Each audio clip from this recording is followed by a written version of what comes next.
You know me by now.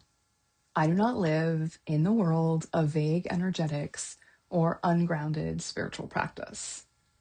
I use an ancient, long standing tradition of spiritual practice for both personal transformation and practical guidance, with a high level of precision and effectiveness through the chanting of Sanskrit mantra. How does this sacred practice, which is new to most of my clients and likely new to you, create such practical, tangible results? Because that it would is not likely obvious. These are the 5 aspects of how we work with mantra that together I've witnessed bring about concrete, practical results. 1, a ripeness of the work and an openness to change. 2, the potency and the precision of the practice. 3, the safety, resonance, and depth of the container. 4, the simplicity and precision of the intention. And 5, the clarity and precision of the reflection. Let's talk about each of these. 1, a ripeness of the work and an openness to change. The work that wants to come through you is ripe. It's a fruit nearly ready to drop off from the tree. Your body of work is mature. You've been gestating its next iteration through the integration of its deeper and disparate parts, both consciously and unconsciously, in the background for some time. And it's now time to lead with it, to bring it forward and make it fully visible in the world. But you cannot keep doing it the way you've been doing it. You are longing for a different way. And the work itself is asking, it's demanding a different way. You don't quite know what exactly this different way is yet, or how to go about it, but you can sense it. You know it's essential to where your work is going. And even if you're otherwise afraid, confounded, doubtful, you are open to, curious, and even excited about the change it's asking of you and what that will bring about. You just need a bridge from here to there. 2, the potency and precision of the practice. The practice of Sanskrit mantra is both potent and precise. It works directly with the root of what's distracting and derailing you as a karmic knot. And it does it through that karmic knot's own language of sound, vibration, and prana, which is life force. This is technical, personal, and it's physiological as well as energetic. There's no abstraction and no translation or mediation. It's direct and it's targeted to exactly what you need. The sound of the letters of the Sanskrit alphabet vibrate at the frequencies of the chakras in your energy body when the flow of prana through those chakras is clear, harmonious, and uninhibited. Your karmic knot is an interference that closes off, narrows, and distorts that clear, unobstructed flow, like air through a flute. When we work together, I listen for the mantra that will restore the clear flow of your prana where your karma has created that interference, at the pace and in the form that will best allow you to integrate and sustain it. When you chant, the sound of your mantra has an immediate and direct effect on you. Because it is phonetic, prosodic, and vibrational, your mantra bypasses the language processing and meaning-making part of your brain. And because you receive and understand sound with your entire body, it communicates directly with your amygdala, your autonomic nervous system, your tissue, bones, organs, and hormones at a cellular level. You don't need to understand it, analyze it, or make meaning out of it for it to work. The sustained rhythm of breath and sound while you're chanting entrains your brain, your breath, and your heart rate. And it interrupts the default pattern of your brain's connectivity, in part by putting your posterior cingulate cortex into a different wave state from the rest of your brain.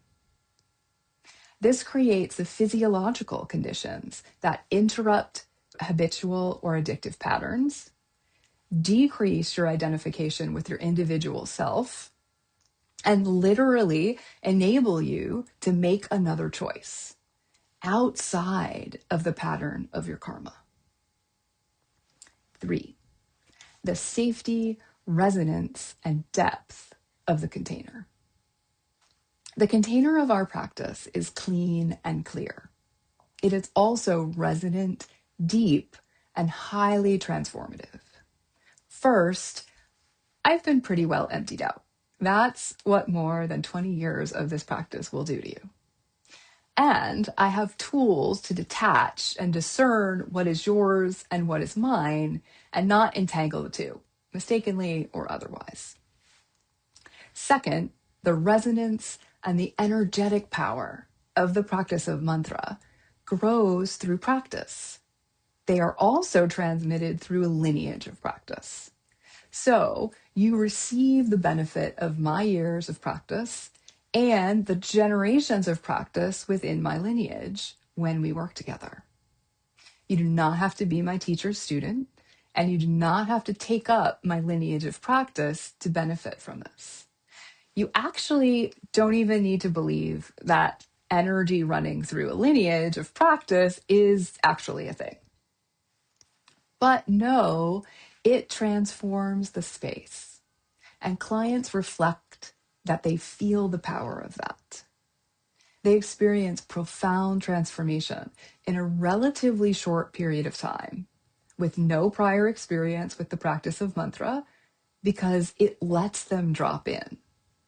It lets them let go, and it holds them as they discover and learn to trust how their own lineages of spiritual and professional practice are intertwined and expressed through them.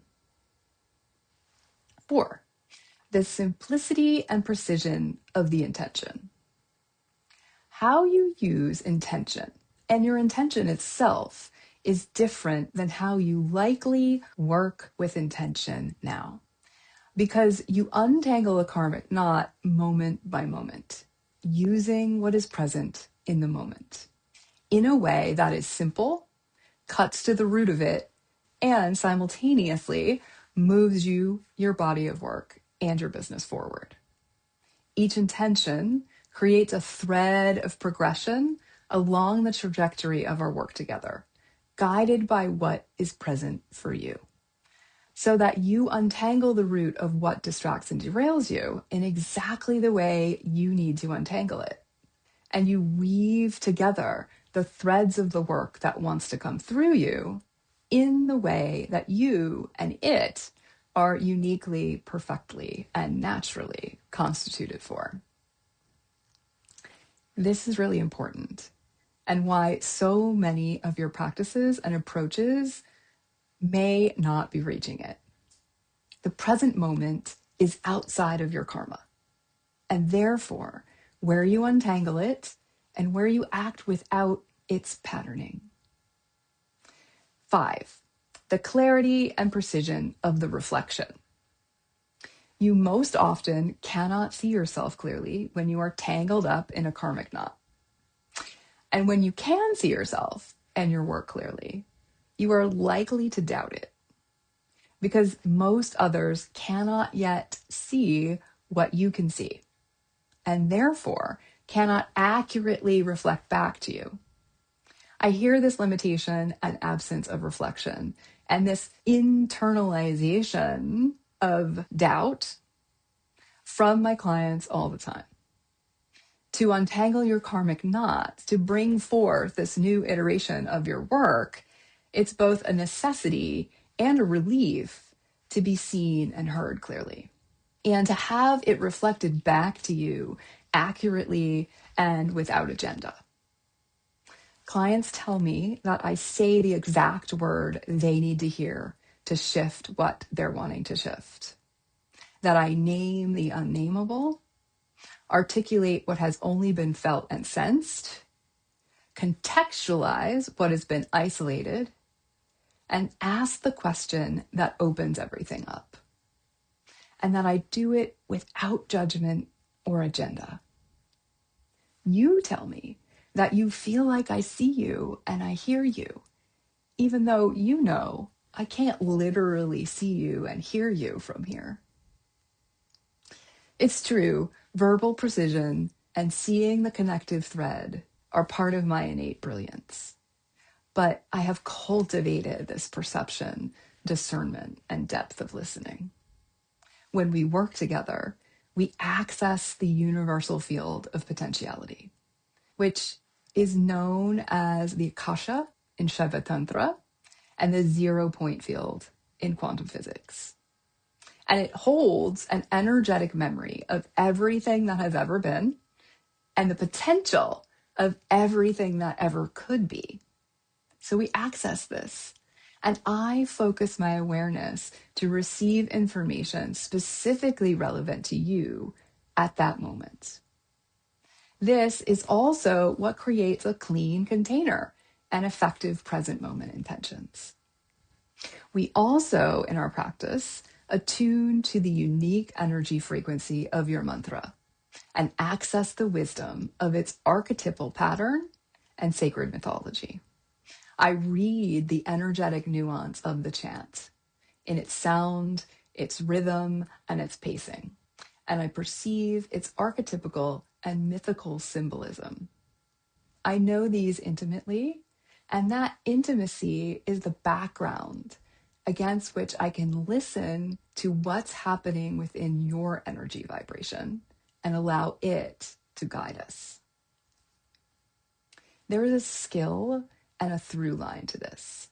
Your spiritual practice and your strategic decision making are not separate from each other. They are two ends of the same thread. Over the arc of this year, you are invited to discover this through line and cultivate this skill for yourself. There is also a technicality and a transmission to this. Over the arc of this year, you are invited to experience this technical precision and transmissional power for yourself. This is a practice, and I'm a mentor of applied experiential spirituality. And finally, there is an intimacy and an internalization of this. And over the arc of this year, you are invited to cultivate this intimacy with your own spiritual practice, whether through mantra or otherwise, and to internalize a deeply rooted trust in your own wisdom. There is a space for you in a private 6-month mentorship, and I'm offering a workshop series this spring to teach you how to use present moment intentions to untangle the root of what distracts and derails you and weave together the threads of the work that wants to come through you. I've dropped the links for more information in the show notes. Feel free to reach out to me with questions. Parts of this episode have been excerpted from my book, This Again, Untangle the Root of What Distracts and Derails You from Your Life's Work, and are supported by a number of sources. Links to those are also in the show notes.